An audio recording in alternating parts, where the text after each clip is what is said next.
Well, this Sunday is July 31st, and that day will have more of a meaning in Hawaii. Yeah, this year the state designated L Hoihoi as a special day of observance. Kamakapili has more.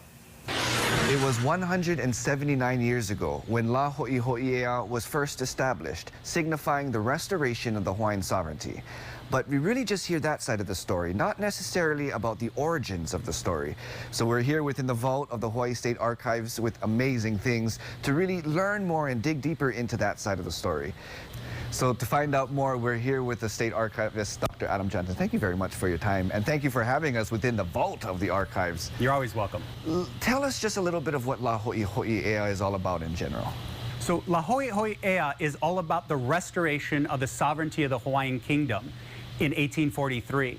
In February of that year, Captain George Paulette, without permission from his government, seized control of the Hawaiian Islands due to a misunderstanding. And when the Home Office found out about this, they dispatched Admiral Thomas to restore Kamehameha III to his throne. And that happened on July 31st, 1843. But learning about this actually dates back about 20 years prior to where this whole misunderstanding began. What was the origins of this disruption? That's correct. As we understand the story, it really has its genesis in 1824. When Kamehameha II went to London and he met the soon-to-be British consul to Hawaii, Richard Charlton. He gifted Charlton with a piece of land from anywhere in his kingdom, and that's really where the story starts. So where is Charlton's misunderstanding?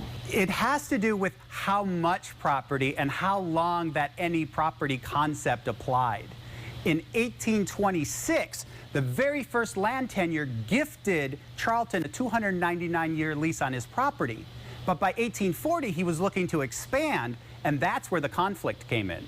So then the big question is, where is the discrepancy that led Paulette to take away our sovereignty in the first place? The land he wanted to expand on belonged to Ka'ahamanu, so he didn't have title to it. So he sued the government, and the government found against him because it wasn't his land to have. So in a tizzy, he left without permission, fled back to England to plead his case before Her Majesty the Britannic Queen, but he met Paulette off the coast of Mexico and told his story. And so Paulette then came to reclaim the rights of British citizens everywhere. Then we go into the part of the story where we hear about then Rear Admiral made his presence here. He restored the sovereignty.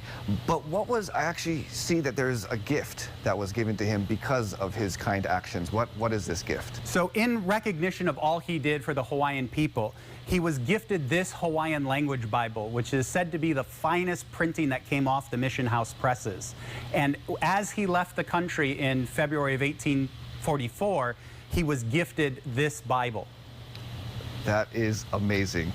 Thank you very much, Dr. Johnson. This is always fascinating to come here. Now, first and foremost, all of these documents and all of these things that help to complement that story and to tell this story is available on the Digital Archives website. So be sure to visit our website to get that link. The L Hoihoi this year's event takes place at Thomas Square this Sunday, July 31st from 11 to 6. For all the information, visit our website, khon2.com. Kamakapili with KHON2 News, working for Hawaii.